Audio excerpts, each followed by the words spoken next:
বন্ধুরা, টলিউড গল্প ইউটিউব চ্যানেলে আপনাদের সবাইকে স্বাগত জানাই। অনুরাগের ছোঁয়া আজকের পর্বে মূলত দেখা যাচ্ছে যে 5 লক্ষ টাকার জন্য দীপা আবার নার্সারি শুরু করেছে। কিন্তু নার্সারি করে কতটাই বা ইনকাম হবে?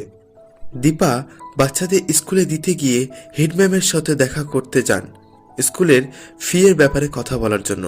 ঠিক সেই সময় ডান্স কম্পিটিশনের জন্য একজন ব্যক্তি আসেন এবং নানান রকম প্রাইজের কথা বলেন। দীপা ভাবে, এই সুযোগ, আমাকে ডান্স কম্পিটিশনের নাম লিখিয়ে ফার্স্ট হতেই হবে, কারণ ডান্স কম্পিটিশনের ফার্স্ট প্রাইজ হচ্ছে 3 লক্ষ টাকা। কিন্তু দীপা খুঁজে পায় না যে কি করে 3 দিনের মধ্যে ডান্স শিখে আমি ফার্স্ট হব। তার জন্য আমার একজন ডান্স টিচারের দরকার। সঙ্গে সঙ্গে মনে পড়ে গেল কলেজের ডান্স টিচারের কথা।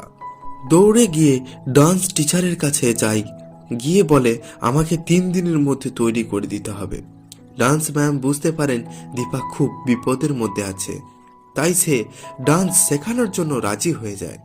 একটানা অনেকক্ষণ ডান্স প্র্যাকটিস করার ফলে দীপা কখনো ক্লান্ত হয়ে পড়ছে, আবার কখনো মাটিতে পড়ে যাচ্ছে, কিন্তু দীপা হাল ছেড়ে দেয়নি। বারবার ডান্সের ম্যাম বলেন যে অনেক প্র্যাকটিসের পর ডান্স শেখা যায়, কিন্তু দীপা বলে, ম্যাম আমার হাতে সময় নেই, আমাকে এরই মধ্যে শিখতে হবে। দীপা কি পারবে সোনা রূপাকে তার নিজের কাছে রাখতে? দেখতে হলে চোখ রাখুন টলিউড গল্প ইউটিউব চ্যানেলে। অনুরাগের ছোঁয়া আজকের পর্ব এই পর্যন্ত। আগামী পর্ব দেখার জন্য চ্যানেলটিকে সাবস্ক্রাইব করে পাশে থাকবেন। নমস্কার।